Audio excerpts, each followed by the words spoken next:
philosophy. And what I would do is put together an outline of the paper as soon as possible, so I can see it. Every week you should bring me a paper, or maybe twice a week you should be giving me a paper and say, Professor Souza, take a look at my paper.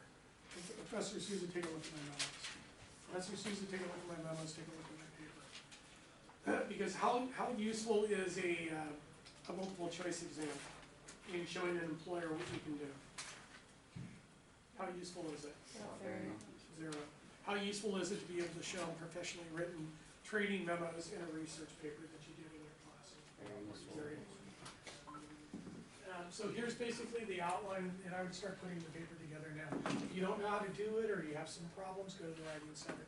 You guys pay a lot of money here to have a Writing Center. You use the Writing Center, and they'll help you out a lot. Okay. So you have to have a title page. Put the college, put the course. Put the title of the paper. You're going to have to come up with a title. Okay. To me, from you, and I'm a date at the bottom. If you already have a really good cover page, you already have a really good cover page from the deliverable, you can use that, okay, as the template. Yes, sir. So on the outline page, do you want us to? Let me go through it in a process instead of jumping. Sounds good. Okay. That kind of drives people crazy too, because I'm very process oriented. I need to do things in a certain order instead of jumping around, because then it becomes chaotic. Okay. You'll all totally understand the stuff, what you get. 5, 10, maybe 15, maybe 20, 25 years of experience under your belt. There's a way of doing things, and you got to stick to the process. Okay? So the abstract is basically just a block of 2 paragraphs kind of crammed together into an abstract in your peer-reviewed journal articles that you're reading and researching from. You can see exactly how the abstract style is. You want to replicate that style for your own. Then underneath it, your abstract is going to have a thesis statement. If you don't know what a thesis statement is, look up what a thesis statement is. You're going to need to discuss a little bit about the literature, that you were referencing. What were the major takeaways? Because there's probably going to be some overlap from the articles if you're focusing on a certain topic. And you have 5 articles basically related to the same topic, then there's going to probably be overlap not only in the articles that are referenced, in the references of the article, but there's also going to be some overlap in the major takeaways from each of those articles. They're going to overlap. Okay? And that's when you're going to know that you're on the right track, is when the articles that you found were also referenced in the other articles, and the same takeaways were basically, they had mentioned them in that article. And then there's the recommendations. How can this research be used for commercialization? How do you use it to make money? Okay. We're not nonprofit work, so it's not like how can we use it to expand our service coverage and the quality of our services to, indigent people who live in poverty and the Tenderloin. We're not doing policy work here. We're doing business. Okay. Then your outline, and make sure you use capitalizations and major headers. So your outline, you have to have the introduction, and then you're going to abbreviate the title article. Some of the titles are kind of, too much information. Just get to the point. So Article 1, 2, 3, 4, 5, and then give you and then the conclusions, recommendations, the references. The references have to be in APA format, and then you have the appendix, ABC, graphs, charts, tables, and then number 10 is going to be working papers, which is your actual working papers that you did. Can somebody show me an example of their working paper?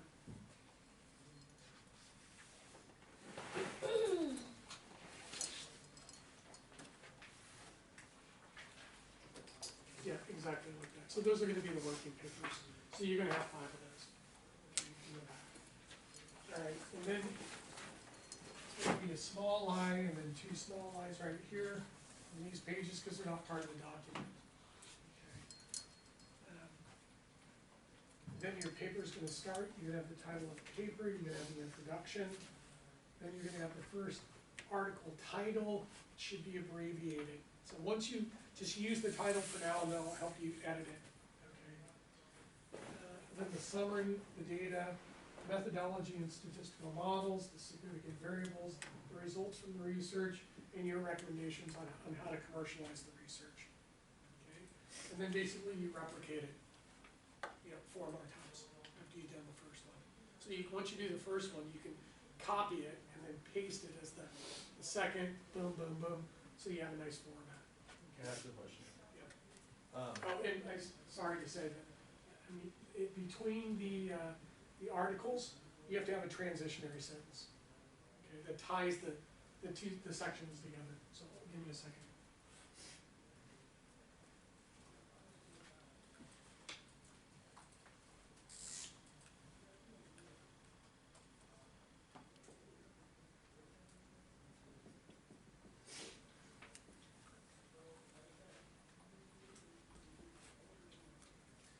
So you want to have a transitionary sentence between the articles. Not only did blah, blah, blah, find the same results, but so did blah, blah, blah. So you're tying the two sections together. Okay? Do you have a question? Some of the data, do you want us to leave in bullet points, or do you want us to make it the same? Usually the data is what was the data and what was the source of the data.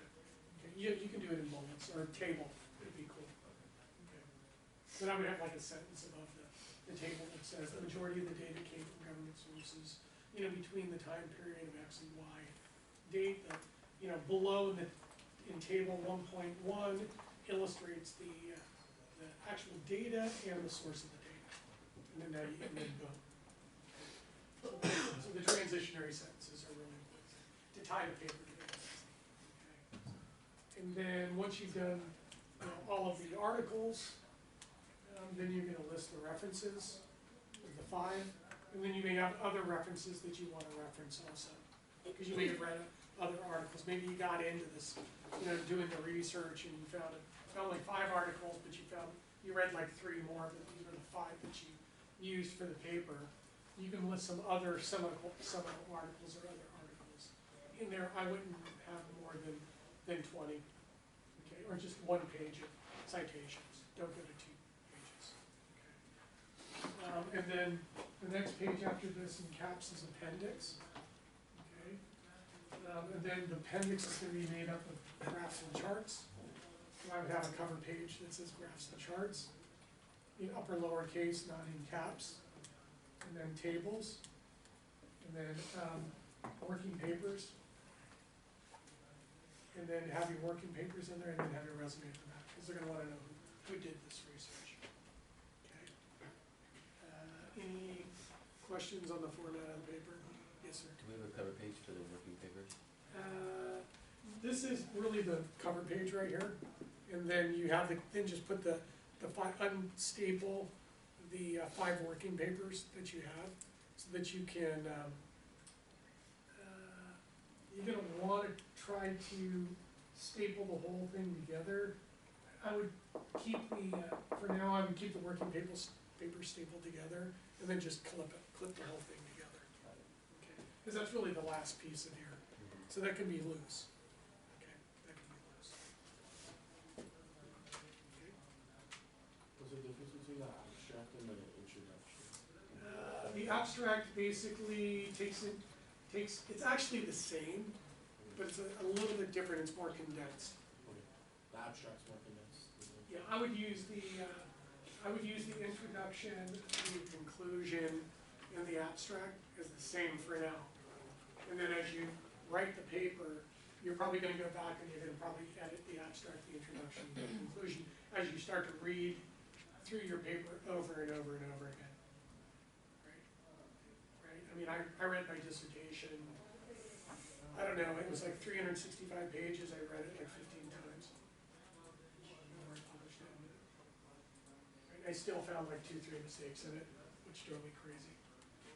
So, you want to, and then once you get the paper together, you want to make sure that you're working with the writing center, so you're learning how to do the subject verb stuff, the formatting stuff, and and then I'll read it, help you edit it as many times as you can get it to me. But use the writing center to help you out, so you know how to do this, okay? Because this is extremely important. You might actually be able to use this paper over and over again in the rest of your program and other classes, and you might even be able to use it again in your master's program. Do you think I ever did that? Take a paper from one class and use it for another class, but expand it or contract it or shift it? Or then take that paper once I've done it 3 times and throw it into the dissertation? Yeah. All right, so is everybody clear on this? Okay, so I would get this together, clip it all together, right? Make it loose, so that if you find mistakes or need to make additions, you can pull it out and put the clean one in. Pull it out and put the clean one in. Pull it out and put the clean one in. Does that make sense? Because you want to be able to pull stuff out and put it back in as you correct it. So you're not having to print everything out all over again. So it becomes a working document, right? Until you get it to where it looks really good, and then at some point I'm gonna look at it, the writing center's gonna look at it, sign off on it, then you'll be able to bind it with a cover page, cover letter, slip it in there with your resume, and be able to get it to a potential employer and show them what kind of work you can do, okay? All right, so this is zero here. Okay. So Jonathan, where are you? Yeah. Okay, why don't you stand up and give us a pitch on what you're doing, what your research is. And then I would probably take some notes too, as we go through it. Okay. On Jonathan, basically my topic is how attention and interest affect the stock market.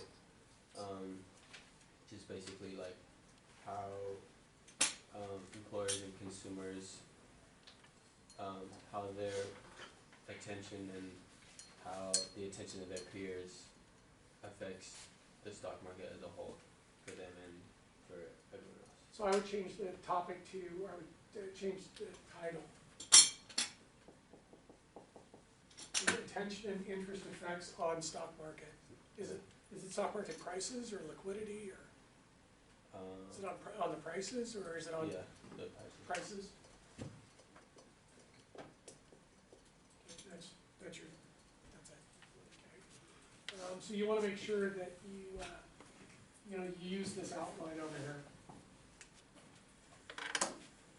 So what would be a summary?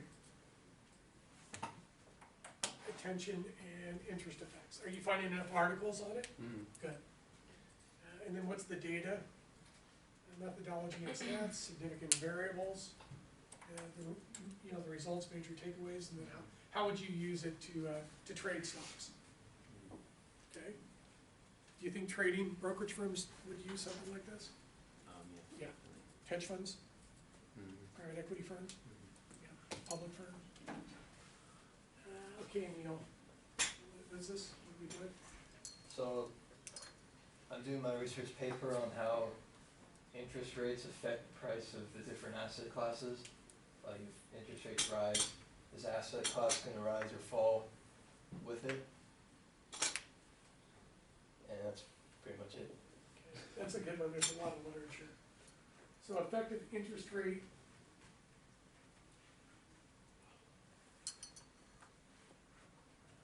It's really movements, isn't it? Yeah, movements in interest rates. Oh, and asset class prices. Okay? Yeah. That's your title. Joshua. I'm Josh Bialba, and I will be researching over the effects of technology on child development, as well as the future generations and how it will contribute to the future of the global tech market. And as far, I've found 2 articles, I guess we can change that now, but yeah.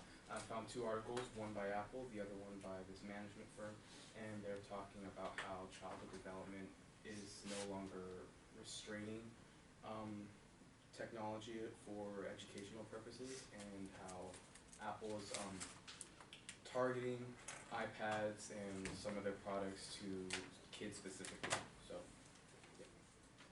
Let's, so the effects of tech consumption on future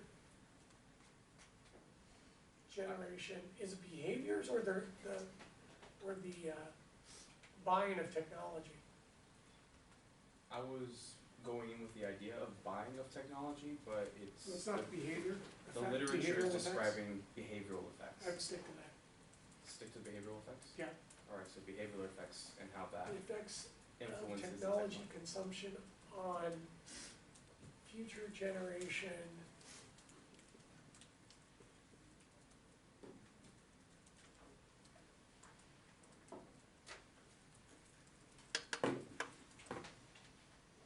what would you say, effects of technology consumption on future generation?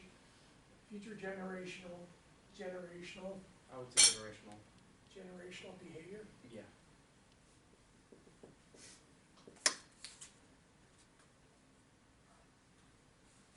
And that's a big thing, you can talk about tech consumption in there. There's a lot of literature over it. There's a couple resources in the library. Are we allowed to use physical books as well, or should we Yeah, stick to Google? no, you can use books, but I would use those as a supplement. Okay. I would use 5 key articles, but you can use the books and you can listen to their references and you can cite them in your paper. It would just go in the same citing place where I would put in like references and such? You can put them in the references, but you can cite them in the paper. Okay. Maybe maybe at the end you have maybe you have a sixth title area where you have the book. So to that outline, I should add a 6. You would add a 6 Okay. for the book. Then could we make that 3? I'll just check down the library. Okay. Okay, so the key there is you're gonna be talking about behavioral effects. You know, what's the effect of technology consumption on, are we talking about adolescents? Mostly adolescents, future generations, just talking about like how market is like progressing over time. It's developmental, it has to be developmental behavior. Because you're talking about the effects of technology consumption on basically children as they develop through their adolescence. Yeah. So it's developmental, okay? And then in your paper, you can talk about in the introduction, not only the effects on behavior, but also the effects on future technology consumption. And then in your recommendation and commercialization would basically be to take the you'd probably be interested in this car because this is right up your alley. I'm just telling you, this is right up your alley. You're a psychologist, right? So it's right up your alley.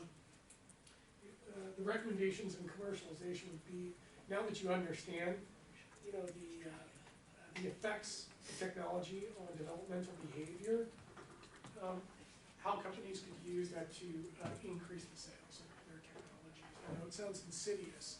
Do you think companies think this way? Yes. Yeah. So it's just the reality of it. Especially the marketing people think this way. So development and Effects of technology consumption on future generation or on future developmental behavior, or on developmental behavior. You don't even need future generation. I should approach that as one thing, right? Not development and behavior, but developmental behavior. Yeah, because what you're doing is you're actually looking at technology consumption through the developmental stage Mhm. of individuals between the ages of probably 3 and 13. Right? Because those are the developmental stages. Those are the time periods in which you basically anchor a lot of your behavior. Right? Because then you're post-adolescence and adulthood. Most people reach adulthood at maybe 12 or 13. So it's really that time period between 3 and 13 that really anchor. I mean, why do you think that YouTube was targeting children for advertising? Because they knew about this. So effects of technology consumption on developmental behaviors.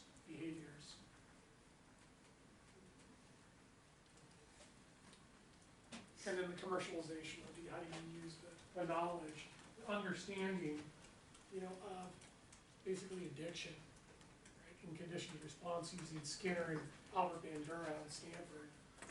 If you understand the behaviors, then you understand the marketing, how to target the marketing. It might be illegal, but it's done. Okay. All right. Aaron, Hi, I'm doing the intrinsic value of cryptocurrency. So basically I'm researching the development of Bitcoin and other cryptocurrency to see if there's any real value in investing and if it will be integrated to investments by just anybody and everybody. I would say determination, intrinsic value determination. Intrinsic value determination of cryptocurrency. What do you mean by determination? Aren't you trying to come up with an intrinsic value theory? Well, I'm just looking if there is any intrinsic value. You are developing intrinsic value theory around cryptocurrency, Okay. I'm developing a theory. aren't you? I thought I'm just researching to see if there is any. Yeah, but don't a lot of researchers come up with their own conclusions at the end of their research? Okay. I'll do that. See ya. Yeah, so you're gonna have to come up with the factors. What are the factors that determine the intrinsic values of cryptocurrencies? Yeah. Okay, let's do a little survey. What do you think the 5 factors are that determine cryptocurrency valuations? Give me 5. Okay, maybe I should make it a little bit easier. Give me 5 factors that determine value of anything. Interest rates. Gold, what? Interest rates. Probably has an effect on it, yeah. Because why would I invest in cryptocurrencies if interest rates are 10 or 15%? Nope, let's brainstorm. You don't have to raise your hand. Demand? Okay. How would you measure demand? The usage? Compare it, Yeah, you should, hash rates, what did you say? compare it to like previous years. Yeah, you probably compare it to other types of currencies and other types of stores of value, yeah. What else? Political fear. Maybe, but you could put geopolitical risk in there. I mean, if there's a lot of geopolitical risk, are you going into cryptos or are you going into the US dollar? Yeah. So like, do businesses also affect it? Cause I know there's some businesses that accept Bitcoin as well. Yeah, but is it broadly based, medium of exchange? Is there liquidity? Yeah, we Yeah, so these are all the effects. Yeah. Or Okay. if it's reliable, Is it? I don't No, think it's so. not. Not like the dollar. What's the volatility of Bitcoin been over the last 36 months? What was the volatility over the last 6 years? It went straight up for 3 years and then it went straight down for 3 years and now it's all over the place. So would you invest in that? It's hard to have a medium of at that exchange time- when you have high volatility and you don't know what the price is gonna be the next day, particularly on an exchange-based basis. So that's gonna come up in your research. Okay, that's good stuff. I just have a question in regards to, I'm missing like a little kid for this, but I don't really know a lot about cryptocurrency. I don't really fully understand how it works or where it came from. Is there a way to like give me a short explanation like what it is? Yeah, it's basically a ledger system, it's a universal, it's basically not one central entity controls the supply and demand for the currency, or actually exchanges through an institution. It's basically a distributed ledger system, basically credits and debits across millions of computers on a global basis. So everybody basically understands exactly what it's worth at any given point in time. All of the other computers basically continue to check each other to make sure that the credits and debits are stored or calculated correctly. there's only a certain amount of cryptocurrencies that can be produced or mined at any one time. And the hash rates are basically a indication of demand and the actual liquidity, the trading volume around, or the market capitalization of these things are also indications. But all cryptocurrencies are still an underdeveloped market, are still untested.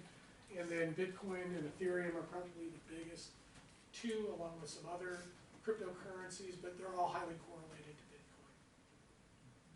And it's an untested market. And Libra's the next one that's, that Facebook is trying to introduce.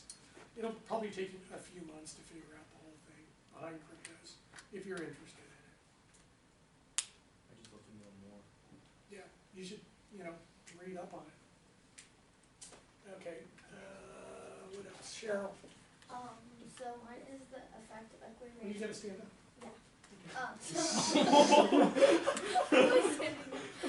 Well, I didn't see you to stand up. So, mine is the effect of equity rates on stock market. Yeah, what's equity rates? Like mortgages and stuff, but I think, You mean mortgage rates? like, Mortgage interest rates? yeah, Is that what you're talking about? yes. I was gonna switch it to effect of interest rates on the equity market and yeah. And talk about how interest rates move up and move down and how if when it decreases, how investors switch from the bond market So, to the. effect of mortgage interest rates on stock market prices? I have to go more in depth into it, cause I found only one. So you're article. saying as mortgage interest rates move up and down, it has an effect on the stock market? Well, doesn't, if we're looking at the mortgage interest rate,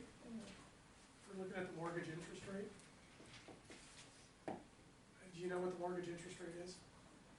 Okay, a 30-year fixed mortgage, do you know what that is? Yeah. Okay. So 30-year fixed mortgage interest rate by most banks. Okay, so you're the bank. How would you determine the interest rate on which you're gonna charge a client? It would depend on how much they're in. Income, right? How? Income? There could be an income component.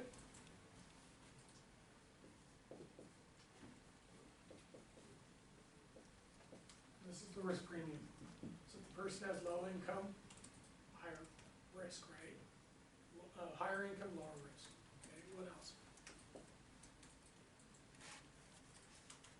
If you're the bank, how do you determine the mortgage interest rate? It's basically the price of the mortgage.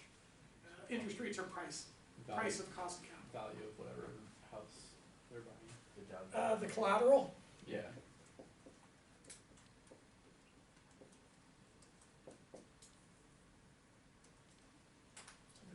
the actual home value. Would a down payment have anything to do with this? Yes. How much you put?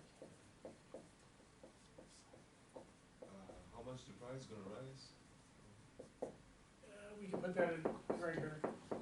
So obviously, it's gonna be location, age,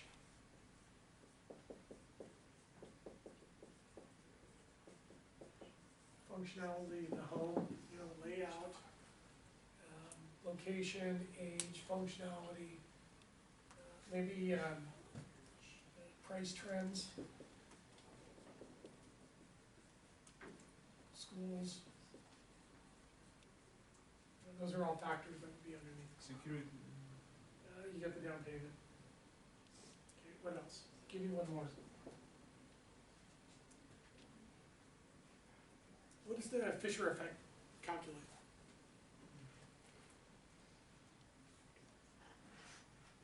It was on your exam. What does the Fisher effect calculate? Interest rates? Yeah, what kind of interest rates? Real and nominal. Risk-free interest rates, which is the real rate plus the inflation expectations. So if I'm gonna price a mortgage interest rate, don't I have to start with the 10-year treasury yield? And then start tacking on these risk premiums to get to a mortgage rate? Got it. So if risk-free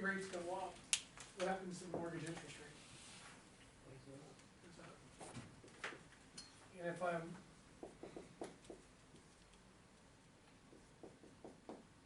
trying to value a stock, if interest rates go up, what happens to the value of the stock? It goes up. Okay, now, is it up or down? This goes up, this is gonna go what? Goes up. Okay, now how does that work? If this gets bigger, how does this go up? It doesn't. It's impossible. From a mathematical standpoint. Also, the value of the stock falls? So if interest rates go up, then. Stock goes Oh, yeah, they're yeah, gonna- yeah. And if you wanna add in the Gordon growth model, right, you hold the growth rate constant, and as interest rates go up, mortgage interest rates are gonna go up too, so the value of stocks are gonna go down. So the question is for you, is it rising mortgage interest rates that cause stock prices to go down, or is it rising interest rates? Is it a mortgage Or rising. interest rate, It's rising. or is it interest rates? You have to check that out, because you'd have to change it. Okay. So it's the effective, rising, effective interest rates on stock prices. Okay? And there's a lot of literature on that. Got But I thought it was really interesting that you said mortgage interest rates. Is that what, oh, where's that research? I've never heard of that before.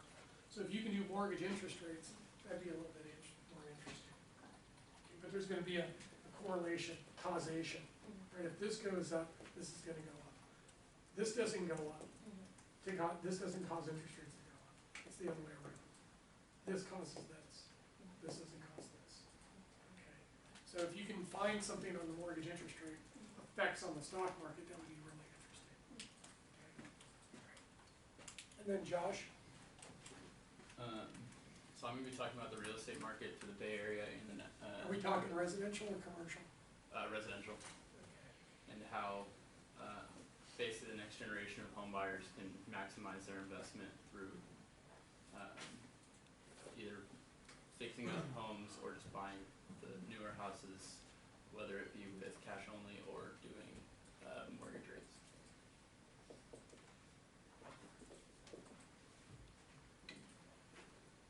Are you just gonna focus on the Bay Area? No, I'm gonna go through a couple different, states, but mainly through the Bay Area. Are you doing it nationally? Why Not, don't you just say Western region if you're gonna be in the Western region? yeah, I'll go Western region.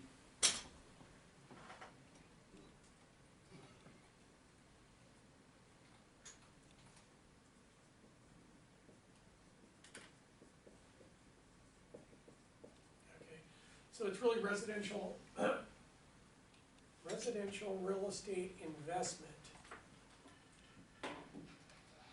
in Western region. I mean, is that what you really look Yeah. at? What are the factors that would drive investment? Yeah. In Western region real estate? Yeah. Give me 5 factors that would drive investment capital into residential real estate in the Western region. You guys all know this stuff. I'm trying to train you on how to look at the factors, around your papers. Population size. Population size, Economic Current activity. market. wait, hold on, let's look at the economic and demographic factors. So size of the market, size of population, what else related to population? Economic activity. Yeah, let's do that in a second, let's focus on demographics. So population size, give me another one. Education. Let's stay around population. Oh, just population. Population size, The income of the population is. okay, let's do that in a second, let's just focus on population. Density. Density, exactly, what else? Do populations grow or contract? Yeah. Oh, yeah. they grow. Population growth, got it. And then what about households? Full expanding. Household, Yeah. household size? Household size and population are correlated to each other. Household formations, right? Number of people per household, right? It's more in the desert mountain area than it is in the dense area. Household income growth. What were some of the other factors? Opportunity, like. Availability of product, right, that you're trying to invest in. What else? You said it. Economic Yeah. activity. Gross local gross domestic product, size, rate of growth in gross domestic product. What's correlated with gross domestic product? Economically speaking, what's correlated to it? The economic growth?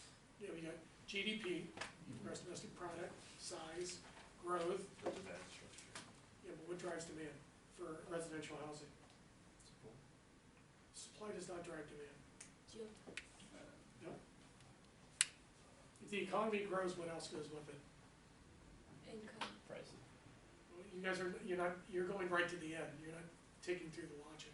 Or people working, right? They're budgeting. So you look at non-farm employment, size, you look at non-farm employment, growth rates, you look at wage and salaries, you know, per capita, you look at wage and salary growth. Are you writing all this down? Because we're basically Yeah. telling you all this stuff. Okay, and then you can get into supply factors. Availability of land, there's a lot of availability of land. It's gonna be Those- cheaper. The housing's gonna be cheaper. If the markets are supply constrained, and you have employment growth, population growth, net in-migration is a big one also, other factors. Okay, so those are all factors, we just basically put together a dozen factors, and some of those factors are correlated. So you're gonna get multi-collinearity in your model. It'll be interesting to see what the research tells you. Yeah. And then compare it against my research, and see if you came up with the same factors. That's sweet.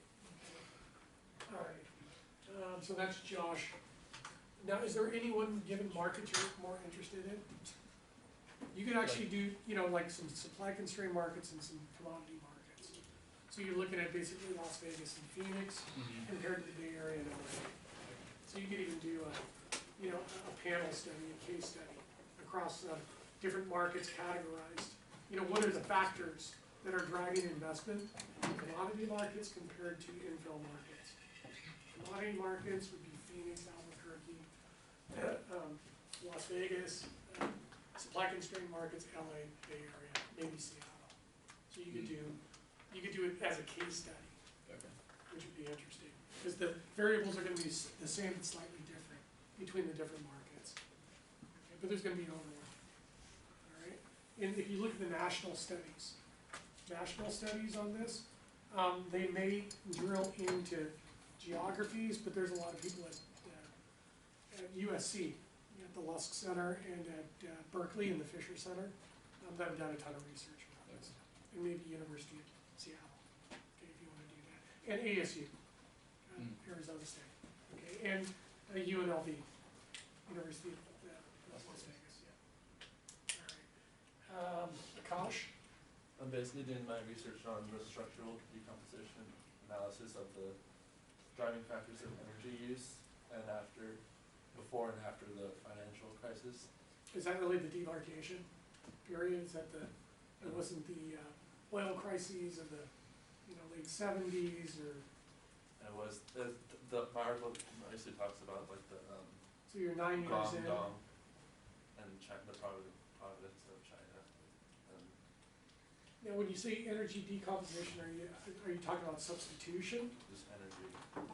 I mean, energy is a big, are we talking about, carbon, Coil. energy next to renewables? or- Renewable coil, energy. So are you doing it in two different things? How? I'm not too sure yet, I have a lot of, Well, isn't that the way you would do it? Is the rate of substitution between carbon-based energy and renewable energy? I think so, yeah. And look at, Look at the are you gonna do a differences. comparative study and look at the United States compared to China, compared to Europe, compared to, Yeah, I think I can do that. I just need to find an article on the United States a little bit more. The two are articles we that I talking worked- about, the rate of substitution between carbon-based energy and renewables? Yes, Is that what you wanna do? yeah. Okay, so that's what I would do. Okay. And I would use China, China. and I would use the United States, and I would use Europe. And then, maybe, if you find a couple more articles. But the question is, what is really the rate of substitution? Is it away from carbon-based energy Okay. towards renewable energy? Okay, that's a pretty significant piece of research, because the substitution effect doesn't occur fast enough over time.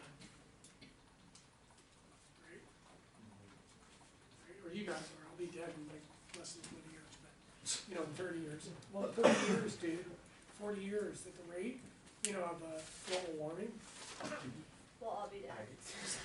you know, so it's a significant paper. I mean, a lot of research institutions and corporations right now are hiring people to basically do a risk assessment across their balance sheet and across their markets to assess the impacts of environmental change and global warming on their markets, on their assets, right now, as we speak.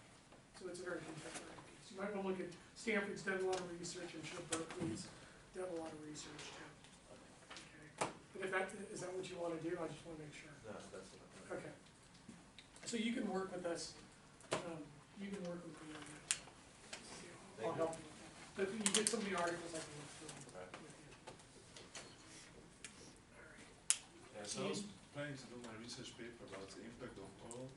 Okay, we have to come up with a title here. Why don't we say something like structural substitution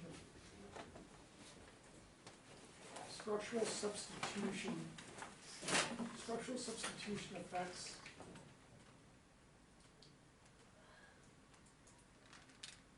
from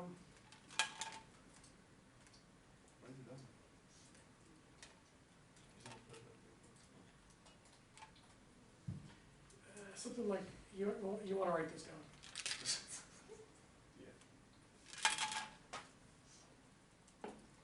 Structural substitution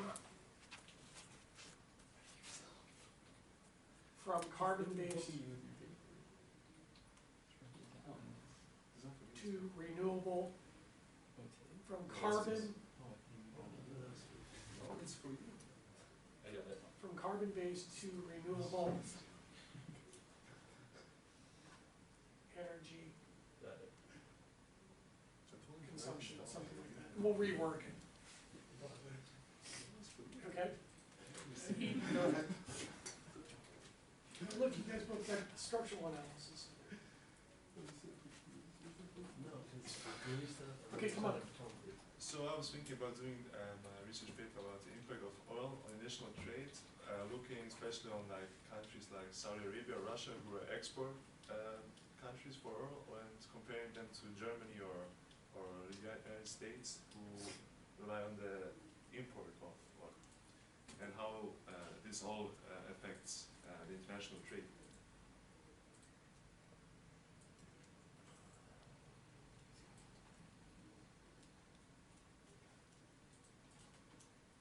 Is it oil production prices? It's It's different. If you're importing the majority of oil, then it's the prices. If you're an export oriented, then it's production. it's kind of like depends, like the oil price raise if the export is lower, right? So this is all kind of related, I think. I would do it like this: structural impact of oil prices Oil and prices. production on international trade. Okay. So structural impact of oil prices and production on international trade. Should I look at any specific countries? Yeah, and then we already talked about that. About Saudi Arabia. Yeah, so I find an article on Saudi Arabia first, Okay. and then I would do Russia, and then I would do United States, I would do Europe. The United States as an import. You don't know, how we do it on time, Okay. I don't know. Well, you look at import-oriented countries and you look at export-oriented. So compare this like. Yeah, yeah, the United States has gone from an importer to an exporter. So it's changed the structure of the market. But I would use Saudi Arabia, and then I would use Russia, and then I would use the United States, I'd use Europe, and maybe do one more industrialized, and maybe China, and or one more export-oriented country. You might have to do 6. But that's a great paper. Okay. Isaiah? Yeah, so I'm gonna do a structural How about analysis. there's more structural analysis, guys? Yeah, on the valuing of currencies in the forex market. So against the US dollar and also Okay, the pound. so I would, structural analysis. I would just say, just keep it clean, valuing currencies in foreign exchange markets. Okay, let's just do that for now. And then pick, what I would do is I would pick like 5 currencies. Okay, yeah, The like dollar, like the pen. euro, Okay, the yen, the maybe the yuan, yuan, you know, the Chinese, yeah, you know, just, and then look at the actual currencies, okay. okay? And look at the similarities and the differences. Okay. I have some research on that too. German, So it's gonna be an effect on interest rates. So basically, like if the Fed increases interest rates, people will have like less money to invest in the stock market, which will create a ripple effect on other things in the market. who else is doing that? Cheryl, aren't you doing that too? I'm doing it on mortgage interest rates.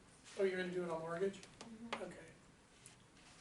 Alright. What I would do to make it interesting is maybe not only government interest rates, but I would look at corporate bond yields to make it more interesting. Because there's a lot of these risk premiums that are tacked onto corporate bond yields. So you might wanna look at, you know, interest rates, an article on just interest rates, and then focus on maybe one on corporate bonds, okay? And then you'll find some other articles too. Okay, that's good. And then Lauren? I'm doing mine on the factors that manipulate the price of Factors affecting. crude oil prices. So crude oil divers are mostly being manipulated and mainly altered by the market fundamentals, also supply and demand. So I'm just looking for more articles. I have 3 right now, but I'm just looking for more. There's a lot of research there. Yeah, there's a ton. Esteban? I'm doing mine on how ethics is influencing business, because more companies are starting to emphasize it in their work environments for employees. And since they're increasing promotion, they wanna increase, or they wanna brand themselves as an ethical brand, since more consumers would wanna buy from an ethical brand rather than just a regular brand. Then I'm also looking at how impactful are different ethical approaches.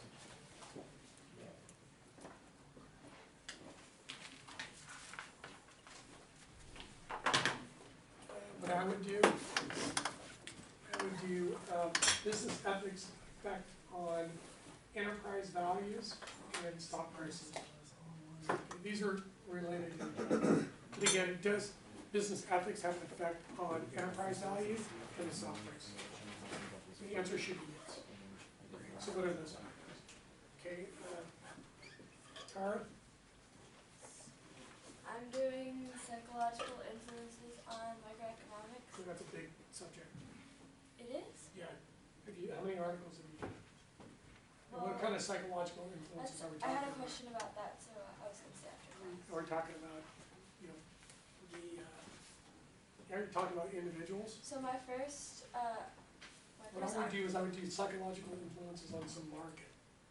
okay. Like the, you know, what are the behavioral or psychological components surrounding home purchases, or cars, or computers, or some kind of market? Okay, maybe let's just put 0 articles.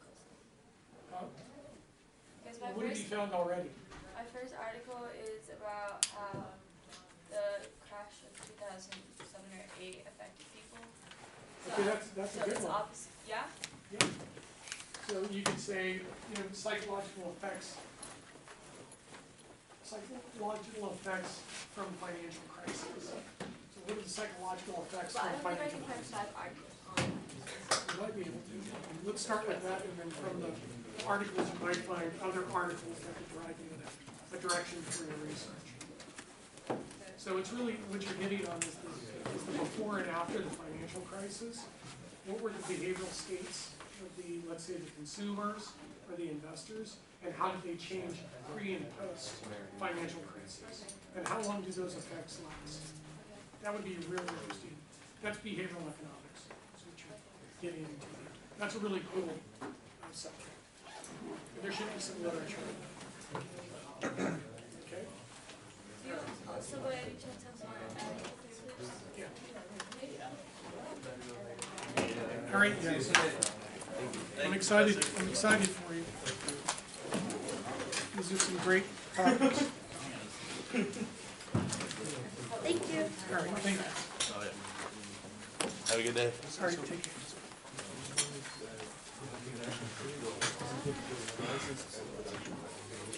Because the prices are the input, right? So they have an effect on the people who import and the people who export, so it's the price effect. And then just there's a lot of research on that. Yeah. That's a really good topic. Okay. Just Saudi Arabia, Russia, and Europe